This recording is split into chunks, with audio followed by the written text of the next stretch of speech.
Hi hello welcome to our channel. నేను మీ శ్రీ. కథలోకి వెళ్ళే ముందు లైక్ చేయడం మర్చిపోకండి ఫ్రెండ్స్. ఇష్టమైన సకుడ పార్ట్ 111.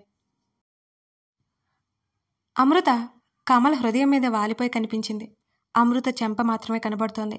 ఆ ఫోటోలో ఇద్దరి మధ్య కనబడుతున్న మంగళసూత్రాలు చూసి ధరణి కళ్ళు విప్పారాయి. ఖాళీగా ఉన్న మరొక చేత్తో ల్యాప్టాప్ మరింత దగ్గరగా లాక్కుని తల ముందుకు వంచి మరోసారి చూసింది. కమల్ అమృతని చూస్తుంటే అమృత మాత్రం కళ్ళు మూసుకుందా లేక చూస్తుందో అర్థం కాలేదు. ఆ ఫోటోలో అమ్ముకి కమల్కి పెళ్ళైపోయిందా? ధరణి నమ్మలేనట్టు చూసింది ఆశ్చర్యంగా. అన్నాడు. అదేంటి అంత సడన్గా? పెళ్ళికి నన్ను ఎందుకు పిలవలేదు? కళ్ళెత్తి గగన్ వైపు చూసింది ధరణి. ప్రతిసారి నువ్వు బ్రెయిన్లెస్ అని ప్రూవ్ చేసుకోవాల్సిన అవసరం లేదు అని అన్నాడు గగన్. ఇదిగో ఇప్పుడు నేనేం చేశానని ధరణి పళ్ళు బిగించింది. పిక్ చూస్తుంటేనే అర్థం అవ్వలేదా నీకు? అది సడన్గా జరిగిపోయిందని. వాళ్ళ డ్రెస్సింగ్ స్టైల్ చూస్తేనే నీకు ఐడియా రావాలి. పిలవలేదు, రెడీ అవ్వలేదు, ఇలాంటివి మాట్లాడితేనే మెంటల్ అంటారు అన్నాడు గగన్. ఆ మాటల్లో వెటకారం గమనించి విషయం ఏంటో అర్థమై అవును కదా అదే ఎందుకు అని చెంప మీద చూపుడు వేలితో తట్టుకుంటూ గాల్లోకి చూసింది ధరణి ఆలోచిస్తున్నట్టుగా. నువ్వు ఎంత చించినా అది అర్థం కాదులే గాని ఇక్కడికే కదా వస్తారు, అప్పుడు క్లియర్ చేసుకో అన్నాడు గగన్. ఇప్పుడు నాకు అర్థమైంది. అమృత వాళ్ళ నాన్న ఉన్నారు కదా, ఆయనకి ఈ పెళ్లి నచ్చలేదనుకుంటా. అందుకే సీక్రెట్గా పెళ్లి చేసుకున్నారు. తర్వాత అంకుల్ని ఒప్పిస్తారు. నేను చెప్పింది కరెక్టే కదా? ధరణి ఉత్సాహంగా అడిగింది. అబ్జల్యూట్లీ రైట్ అన్నాడు ఆమెనే చూస్తూ అతను. ఇప్పటికైనా ఒప్పుకో, నేను తెలివైన దాన్నని అని మూతి తిప్పి ఖాళీ ప్లేట్ తీసుకుని వెళ్ళిపోయింది ధరణి. ఏసీ గాలి ఆ గదిలో చల్లగా పరుచుకుంది. దానికి తోడు సీలింగ్ ఫ్యాను ఆ గాలిని విస్తరిస్తోంది. ఆ శబ్దం నచ్చలేదన్నట్టు కిటికీ కట్టెలు వేగంగా కదులుతున్నాయి. బాల్కనీ డోర్ వారగా వేసి ఉంది. నిలువుట అద్దం ఆమె రూపాన్ని బహిర్గతం చేస్తోంది. నెమ్మదిగా కళ్ళెత్తి అద్దంలో చూసుకున్న ధరణికి తనకు తానే కొత్తగా కనబడుతోంది. నల్లటి జార్జెట్ మినీ ఫ్రాక్ అది. దాని మీద పసుపచ్చ పువ్వులు లతలు అల్లుకొని ఉన్నాయి. డ్రెస్ స్లీవ్స్ మరింత తక్కువగా ఉండి అతని పేరుని బహిర్గతం చేస్తున్నాయి. ఒకసారి తను తాను పరీక్షగా చూసుకుంది. పెళ్లికి ముందు తనకు అతనిచ్చిన డ్రెస్ అది. ఊపిరి గట్టిగా పీల్చుకుని వదిలింది. ఎలా ఫీల్ అవుతాడో ఇప్పుడు తను చూసి. అప్పటికే ఆ గది డోర్ ఎందుకు లాక్ అయిందో తెలియని గగన్ డోర్ బెల్ మోగిస్తూనే ఉన్నాడు. ఆమె 10 నిమిషాలైనా తలుపు తీయకపోవడంతో ఒకలాంటి విసుగు వచ్చింది గగన్కి. డోర్ లాక్ చేయాల్సిన అవసరం ఏంటి? అతడు ఆమె మొబైల్కి కాల్ చేస్తుండగానే తలుపు తెరుచుకున్న శబ్దం. గబుక్కున తలుపు వెనుక దాక్కుని నవ్వేసుకుంటూ ఉంది ధరణి. ఆవేశంగా గదిలోకి వచ్చిన అతనికి సుమగంధాల పరిమళం చేరగానే ఒక్కసారిగా పాల పొంగులా కోపం చల్లారిపోయింది. ఏవో పువ్వుల పరిమళాలు అతని నాసికను తాకాయి. అక్కడి నుండి గది మొత్తం వెతికినా అతనికి ఎక్కడా ధరణి జాడ కనిపించలేదు. అతను 2 అడుగులు ముందుకు వేయగానే ధరణి కనిపెడతాలే లేదా అన్నట్టు నవ్వుకుంటూ చూస్తోంది. అతను ఖచ్చితంగా వాష్రూమ్లో కానీ బాల్కనీలో కానీ వెళ్తాడు. అప్పుడు తను బయటికి పరిగెత్తుంది, వెతుక్కుంటూ వస్తాడు. ఫోన్ కాల్ చేసి అతనితో కాసేపు తాగుడు మూతలాడితే గాని అప్పుడు హాయిగా ఉండదు తనకి. అతను మరో 2 అడుగులు ముందుకు వేయగానే తన్ని కనిపెట్టలేడనే నమ్మకం వచ్చింది ధరణికి. 2 చేతులు మరింతగా దగ్గరికి పెట్టుకుని వెనక్కి నిల్చుంది. అతడు బెడ్ వైపుకి నడిచాడు. తలుపు అడ్డుగా ఉండడంతో ధరణికి కనిపించలేదు. నెమ్మదిగా 1 అడుగు ముందుకు వేసి తొంగి చూసింది ధరణి. ఆ గదిలో అతను లేడు. ఎక్కడికి వెళ్ళిపోయాడు? కానీ ఆమె ఊహించిన విధంగా చప్పున అతని చెయ్యి ఆమె చేతిని పట్టుకుని ముందుకు లాగింది. ఒక చిన్న అరుపు ఆమె నోటి నుంచి బయటకు వెలువడింది. 1 అడుగు దూరంలో ఉన్న ఆమె వైపు చూసి కళ్ళెగరేసి మరి కాస్త దగ్గరికి లాక్కొని అతని కౌగిలిలో బంధించేశాడు గగన్.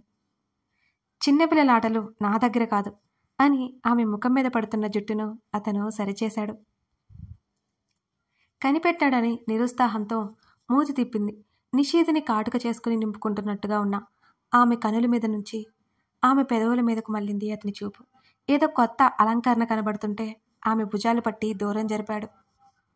లెన్స్ కంటే పరీక్షగా ఆమె దేహాన్ని స్కాన్ చేస్తున్నాయి అతని కళ్ళు. ఒక్కసారిగా బిడియం ముంచుకొచ్చింది ధరణికి. అతని చూపులకి గబుక్కున హత్తుకోవాలని చూసింది కానీ అతను అలాగే పట్టుకోవడంతో సిగ్గుతో కుచించుకుపోయింది. ఆ డ్రెస్ చూసిన రోజు ఆమె ఫేస్ ఎక్స్ప్రెషన్ గుర్తుకొచ్చి అతని పెదవులు విచ్చుకున్నాయి. ఆమె చేతిని పట్టుకుని లాగి వెనక నుంచి కౌగిలించుకున్నాడు అతను. అతని గడ్డం ఆమె భుజం మీద గుచ్చుకుంది.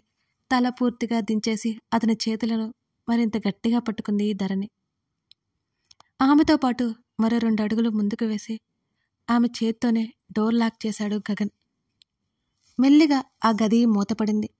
ఆమె నడుము కింద వరకు ఉన్న జుట్టు ఇద్దరి మధ్య గర్వంగా నిలిచి అతని కోపానికి కారణమైంది. కట్ చేసి పడేయాలి అంటూ ఆమె జుట్టును ముందుకు వేశాడు అతను. అమ్మో అంటూ గుండెల మీద చేయి వేసుకుంది. ఆమెను అలాగే ఒక చేత్తో చుట్టేసి కిటికీ కట్టను క్లోజ్ చేసేశాడు. ఆ పక్కనే ఉన్న టేబుల్ని 2 చేతులతో బిగించి పట్టుకుని ఓరగా అతని వైపు తల తిప్పి చూస్తుంది ధరణి. అతని చూపులు ఆమె రెక్క మీద ఉన్న అతని పేరు మీద పడ్డాయి. ధరణి గబుక్కున తన చేయి అడ్డు పెట్టుకోగా ఆ చేతిని తీసేశాడు. ఆమె 2 చేతులను కదలనివ్వకుండా పట్టుకుని మరింతగా ఆమెను తన బాహువుల్లో బంధించేశాడు. ఆమె భుజం మీద పెదవులు తాకించి ఆమె డ్రెస్ భుజం నుంచి నెమ్మదిగా కాస్త జారవిడిచి అతని పెదవుల ప్రయాణం అతని పేరు మీదకి చేర్చాడు. ఒక్కసారిగా ఆమె శరీరం వణికి అతని ఛాతీకి తలవాల్చి మరింతగా ముడుచుకుపోయింది. అతని ధాటికి ఆమె భుజం ఎర్రగా కందిపోతోంది. చిన్న నిట్టూర్పులు ఆమె నుంచి వెలువడి అతనిలో కొత్త ఉత్సాహాన్ని నింపాయి. ఆ క్షణం ఆమె ధ్యాసలో, ఆమె వలపు మలుపులలో అతని దృష్టి నిలిచిపోయింది. ఉక్కిరిబిక్కిరి చేస్తున్న అతని చర్యలకు భారంగా ఊపిరి తీసుకుంది. అతని చేతులు వదిలించుకుని గబుక్కున అతని వైపుకు తిరిగి అతని మెడ చుట్టూ చేతులు వేసి హత్తుకుంది. ఆమె గుండె విపరీతమైన వేగంతో కొట్టుకోవడం నేరుగా అతని గుండెకు తెలుస్తోంది. ఆమె వీపు మీద చెయ్యేసి సోహాట్ అనగానే వెంటనే ఆమె చెయ్యి అతని నోటి మీదకు చేరి చిరుకోపంగా చూసింది. మరు నిమిషం అతని చూపులకు జతగలపలేక కళ్ళు దించుకుంది. ఆమె చేతిని నెట్టేసి అప్రిషియేట్ చేస్తున్న అంటూనే ఆమెను బలంగా దగ్గరికి లాక్కొని అధరాల యుద్ధం మొదలుపెట్టేశాడు అతను. అతని టీషర్ట్ మరింత గట్టిగా పట్టుకుని అతని ముద్దులో లీనమై సర్వం మరిచిపోయింది ధరణి. అలాగే ఆమెను చేత్తో చుట్టేసి బెడ్ వైపుకి తీసుకెళ్లిపోయాడు. దిండులో తలదాచేసుకొని క్షణక్షణానికి పెరుగుతున్న హృదయపు వేగాన్ని తగ్గించుకోసాగింది. ఆమె వీపు మీద అతని మునివేలు సరిగమలు పలికిస్తుంటే మరింతగా ముడుచుకుపోయింది. ఆ క్షణం అతనిచ్చిన గాఢమైన ముద్దు ఆమె శరీరంలో ప్రతి అణువుని కదిలించేసింది. ఆమె భుజాలు పట్టుకుని తన వైపుకు తిప్పుకొని హఠాత్తుగా ఏదో మతికి వచ్చినట్టు ఆమె పాదాన్ని చేతుల్లోకి తీసుకున్నాడు అతను. సన్నటి అందియలు ఆమె పాదాన్ని అంటిపెట్టుకుని మరింత గర్వపడుతున్నట్టు అనిపించింది అతనికి. ఉలిక్కిపాటిగా లేచి ఏమైంది అని అడిగింది ధరణి. అతని పాకెట్లో నుంచి ఏదో చిన్న బాక్స్ బయటికి తీశాడు గగన్. మామ్ తీసుకోమంది అంటూ ఆమె ఒడిలోకి విసిరాడు. తెరిచి చూడగానే మెట్టెలు కనిపించి ధరణి నవ్వుకుంది. పెళ్లిలో జరగాల్సినవన్నీ పెళ్లి తర్వాత జరుగుతున్నాయి అని నవ్వుకుంది. ఇలా ఇవ్వు ఆమె చూశాక అడిగాడు అతను. నీకు వచ్చా ధరణి అడిగింది. ఇదేమైనా డిఫికల్ట్ వర్కా అని ముఖం చిట్లించాడు. కానీ అతను చాలా జాగ్రత్తగా పెడుతుంటే గడ్డం కింద చేతిని పెట్టుకొని అతన్ని చూసి నవ్వుకుంది ధరణి. తర్వాత కాళ్ళు చూసుకొని మురిసిపోయింది. చిన్నతనంలో ఎంతమంది ఆడపిల్లలకి ఇలా పెట్టుకోవాలని కోరిక కలిగి ఉంటుందో. తెలియని వయసులో తల్లి చేసేవన్నీ చేయాలి అనిపిస్తుంటుంది. ఆమె చేతిని పట్టుకుని ఒడిలోకి లాక్కున్నాడు అతను. ఇది అసలు తీయకు అంటూ ఆమె ఎడమ చేతికి బ్రాస్లెట్ అడ్జస్ట్ చేశాడు. ఏం అని అడిగింది. అదంతే చెప్పాను కదా అని అన్నాడు గగన్. చేయి చూసుకుని భలే ఉంది అని మురిసిపోతూ చెప్పింది ధరణి. అది ఆమె అలంకరణ అవడం ఒక ఎత్తు అయితే ఆమె సురక్షితంగా ఉండడానికి ఉపయోగపడ్డం మరొక ఎత్తు. ధరణి మరోసారి కాళ్ళు చూసుకుని మురిసిపోతుంటే తన్నే సూటిగా చూస్తున్న అతని కళ్ళకు చెయ్యడ్డు పెట్టింది ఆమె. స్కిప్ చేయకుండా నేను చెప్పేది ఒకసారి వినండి ఫ్రెండ్స్. ఈ స్టోరీ విలన్ స్టోరీ. అంటే ఒకప్పుడు అభయ్గా తీసుకొచ్చి మళ్ళీ టెక్స్ట్ యాడ్ చేసి విలన్ స్టోరీగా అభయ్ స్టోరీని రన్ చేస్తున్నాను. అది మన సిరి డైరీస్లో. అయితే మీరందరూ ఒకసారి ఈ స్టోరీని చూడాలండి. నా కోసం చూస్తారనే అనుకుంటున్నాను నేను. మీకు చాలా చాలా నచ్చుతుంది. చాలా కొత్తగా ఉంటుందండి ఈ స్టోరీ. సరే కొత్త జోనర్, రొమాన్స్తో పాటు ఫ్యామిలీతో పాటు థ్రిల్లర్, సస్పెన్స్ అన్నీ ఉంటాయి. చాలా కష్టపడి రాసిన స్టోరీ. అంటే దీనిలో ఉండే కంటెంట్ కోసం నేను చాలా చాలా శ్రమపడి వెతికి కలెక్ట్ చేసుకొని రాశానన్నమాట. మీరు నా కోసం ఒకసారి చూడండి, ఇక మీరు స్టోరీని వదిలిపెట్టరు. చూస్తారు కదా, కింద డిస్క్రిప్షన్లో నేను లింక్ ఇస్తాను. ఇప్పుడే ఆ ఛానల్కి వెళ్ళి విలన్ స్టోరీ మీరు అంతా చదువుతారని నేను అనుకుంటున్నానండి. నా నమ్మకం మీరు వమ్ము చేయకూడదు, మరి అంతరాయానికి క్షమించండి. అయినా నీకింత మెచ్యూరిటీ ఎలా వచ్చిందో నాకు అర్థం కావడం లేదు అంటూ భుజం మీద గడ్డమానించాడు. ఏంటి? ఏం లేదు, కొంచెం ఎదిగామంటున్నా అన్నాడు సన్నటి నవ్వుతో అతను. కోపంగా చూసింది అతన్ని. ఆమె చేతివేళ్ళని తన చేతివేళ్ల మధ్య బంధించేసి ఆమె చేతి వెనుక ముద్దు పెట్టుకున్నాడు. కళ్ళు మూసుకొని తల పక్కకి వాల్చేసింది ధరణి. ఆమె చేతి పొడుగుతో నెమ్మదిగా మునివేళ్లతో తాకుతూ ఆమె శరీరాన్ని పరవశానికి గురిచేశాడు అతను. ఆమె భుజం మీద డ్రెస్ పూర్తిగా తప్పుకుంది. అనత్యాదిత ఆమె హృదయం అతని తలని తనలో దాచేసుకుంది. ఆమె కంఠం అతని మీసపు గుచ్చులకి ఎర్రగా మారిపోయింది. ఆమె శరీరం మరింత సన్నగా వణుకుతోంది. అతని చేతులకి ఉక్కిరి బిక్కిరైపోతూ మరింతగా ముడుచుకుపోయింది. అతని చర్యలకు తాళలేక అతని నుంచి విడిపించుకున్న మరుక్షణం అతని కౌగిలిలో మరలా బందీ అయిపోయింది. ఆమె అణువణువు అతని చేష్టలకు కదిలిపోతోంది. అప్రయత్నంగా అతని వైపు చూసి నునుసిగ్గుతో వెనక్కి వాలిపోయి పక్కకు తిరిగిపోయింది. ఆమె నడుము వంపు మీద అతనిచ్చిన ముద్దుకి కారణంగా ఉలిక్కిపడి కళ్ళు బిగించింది. ఇంకా గబుక్కున అతని చొక్కా పట్టుకొని మీదకి లాక్కుంది. అతని కౌగిలిలో ఇమిడిపోయింది. ఆమె పాపిట్లో ముద్దు పెట్టి ఆమె ముక్కుకొన మీద చిన్నగా మునిపంటితో లాగడంతో కళ్ళెత్తి చూసింది. ఆమె చెక్కిళ్ళు అతని పెదవుల దాటికి కమిలిపోతున్నాయి. ఐ లైక్ దిస్ ఎన్నిసార్లు చెప్పాడో. చిరుకోపంగా చూస్తూ చెంప మీద చేయి పెట్టుకుంది. ఆమె వీపు చుట్టూ చేయేసి దగ్గరికి లాక్కుని ఆమె చెంప మీద చేయి వేసి ఆర్తిగా ఆమె అదరాలు అందుకున్నాడు మరోసారి. అది ఎన్నిసార్లో లెక్కేలేదు వారికి. ఆమె చెయ్యి అతని టీషర్ట్ మీద నుంచి అతని ఛాతీని తడిమింది.